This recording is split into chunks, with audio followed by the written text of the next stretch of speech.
Bonjour, on est donc au salon IFA où Garmin a présenté un nouveau GPS connecté, le Nuvi 1690, et on va vous montrer rapidement les services connectés. Donc en fait on a plusieurs, alors il faut savoir qu'il y a une carte SIM GPS, un module GPS avec carte SIM intégrée, donc il se connecte à Internet mobile et c'est comme ça qu'il va chercher des informations. Donc par exemple, il y a, donc on va voir la recherche locale Google.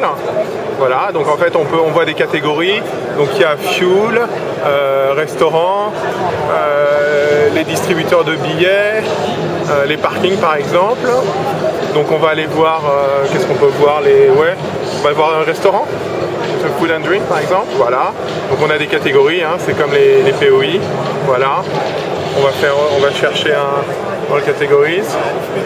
Donc là en fait ça recherche dans la base de Google. Donc l'intérêt c'est que c'est des restaurants qui sont plus à jour que les bases Navteq, qui ne sont pas forcément très à jour. Des fois il y a des restaurants qui sont fermés. Et l'intérêt aussi c'est qu'on a, comme vous voyez, des petites étoiles avec des commentaires.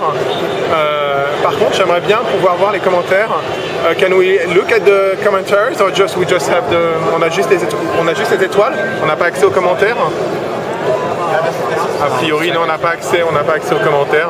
C'est dommage parce que ça a beaucoup de valeur.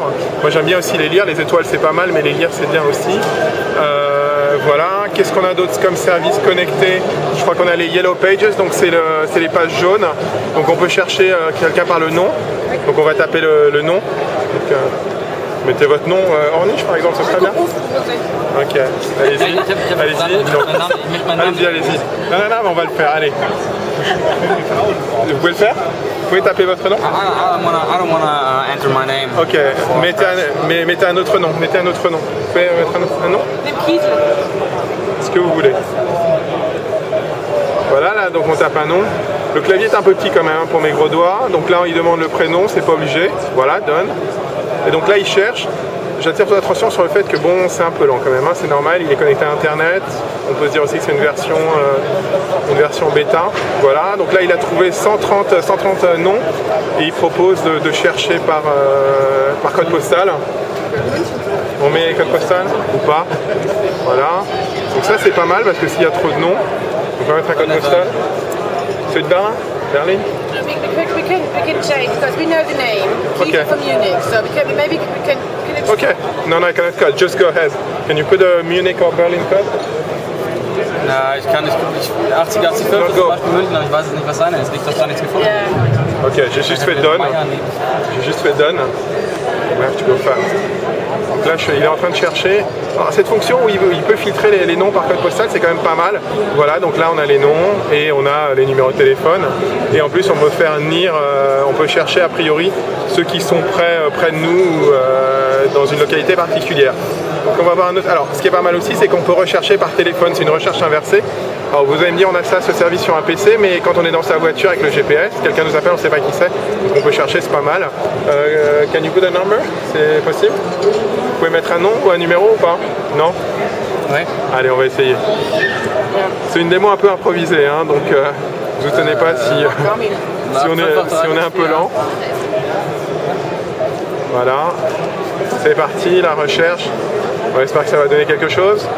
En tout cas, je trouve que c'est original, c'est pratique. Voilà, et en plus, il montre où c'est. Excellent. Donc vous avez, et vous dites qui vous a appelé, donc là c'est Garmin Allemagne, et en plus ça monte sur la carte. C'est sympa. Alors qu'est-ce qu'on a d'autre comme service connecté? On a les horaires de vol. On va y aller, hop. Alors je fais les manips en même temps, hein, donc vous n'êtes pas si c'est comme ça. Donc là c'est pas mal, donc là il sait qu'on est à Berlin, donc il choisit l'aéroport le plus proche. On va prendre Tegel. Il y a 3 aéroports, voilà, j'ai pas réussi. Schönfeld. Et en fait on peut chercher, donc on peut avoir les arrivées ou les départs. Donc là je sais pas si on a pris les départs ou les arrivées. Voilà, là on a pris les arrivées, on sait que le vol est arrivé, donc c'est pas mal quand on va chercher quelqu'un à l'aéroport. Et en plus on a l'heure exacte et le terminal. Donc voilà. Est-ce qu'il y a d'autres services connectés qu'on doit avoir? Ah oui, il y a la météo. On va voir la météo. Donc la météo c'est un peu plus bas.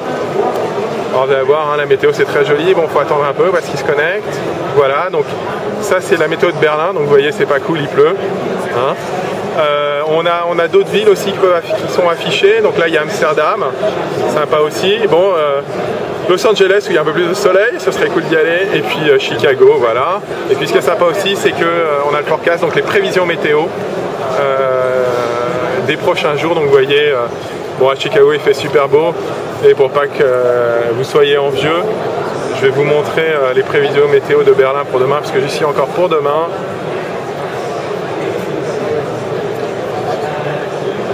Bon, vous voyez que c'est un peu long. Donc voilà les services connectés de ce nouveau Nuvie 1690.